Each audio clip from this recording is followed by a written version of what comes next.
Alors concernant l'appareil avec capteur analogique, on va retrouver tout plein d'accessoires. Donc on a l'appareil en lui-même avec des pieds réglables ici et des rallonges de pieds qu'on va trouver ici. Il suffira juste de dévisser les pieds ajustables, qu'on revisse dessus et qu'on reviendra visser dessus sur la tige principale. Et puis on va pouvoir affiner le réglage avec cette molette ou en serrant, en revissant un petit peu plus ou en dévissant un peu plus le pied.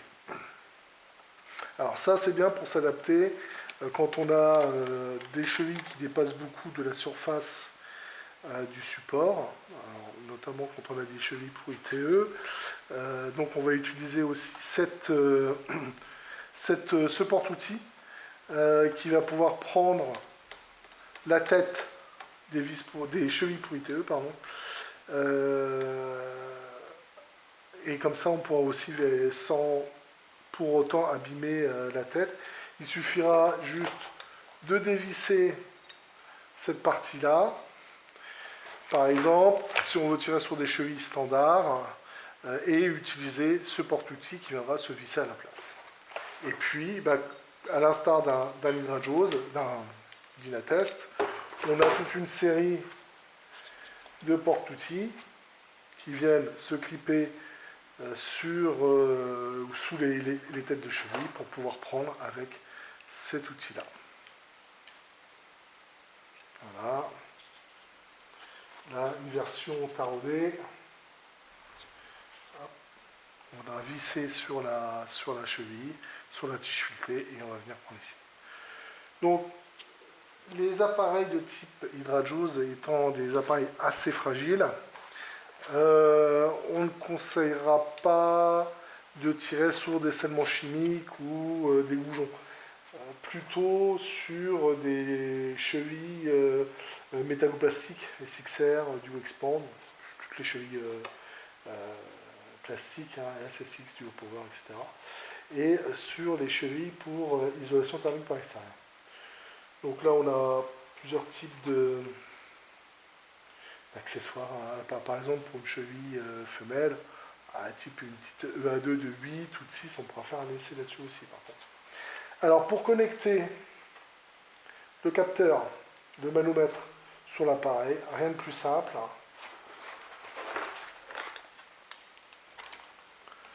On va défaire la protection du bouchon ici. On a donc ce type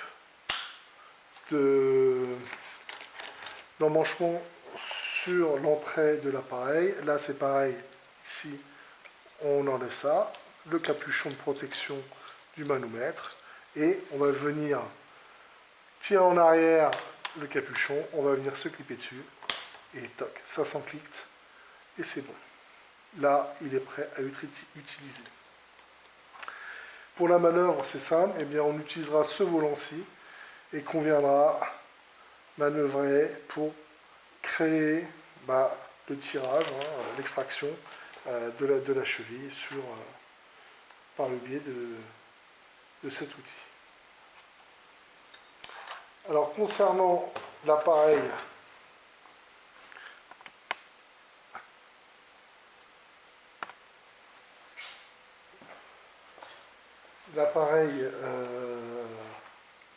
numérique, c'est exactement la même chose. Alors ça, c'est un appareil qui est un petit peu plus récent.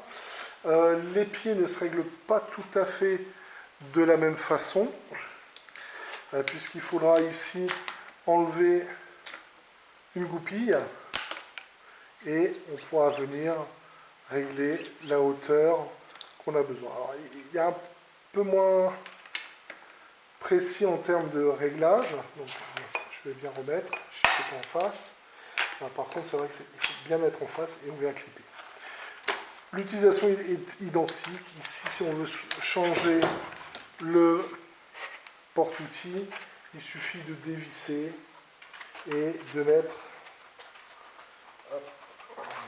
c'est tout neuf, et de mettre l'outil pour tirer sur les IT. Ou alors pour tirer sur des anneaux, des boucles. Là, vous voyez, on a une goupille avec un anti-retour ici qui permettra de tirer dessus. Et puis aussi avec toute une batterie d'accessoires adaptés aux différents diamètres de chevilles pour pouvoir les prendre.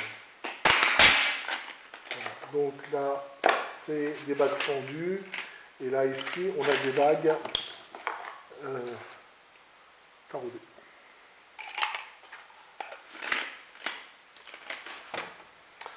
On va retrouver aussi quelques outils pour l'entretien de l'appareil. Ça, c'est au niveau du service technique et au niveau de l'étalonneur et de l'entretien que ça s'utilise. Par contre, on pourra retrouver également une petite bouteille d'huile hydraulique pour permettre de recharger le cas échéant s'il manque de l'huile. Alors attends, hop, c'est dans le voilà.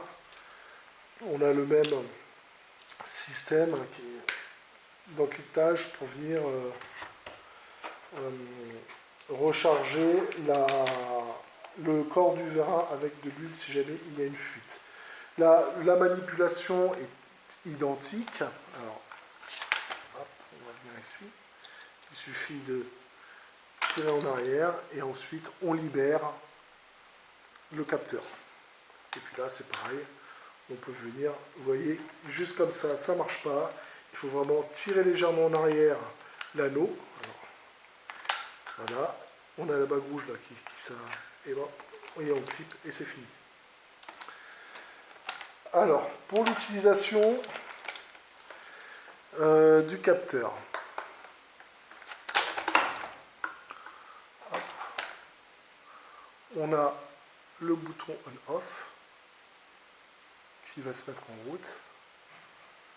Et puis ensuite, ici, le bouton A qui va permettre la mise à zéro. Et en même temps, quand on appuie la première fois, on voit une icône qui apparaît avec une flèche et une barre au-dessus.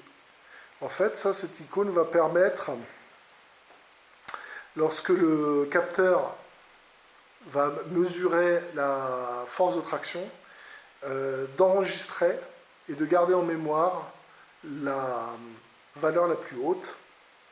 Et donc du coup, quand on voudra remettre à zéro pour le deuxième essai, il faudra juste appuyer 2 fois pour remettre à zéro et 1 fois pour remettre la butée virtuelle.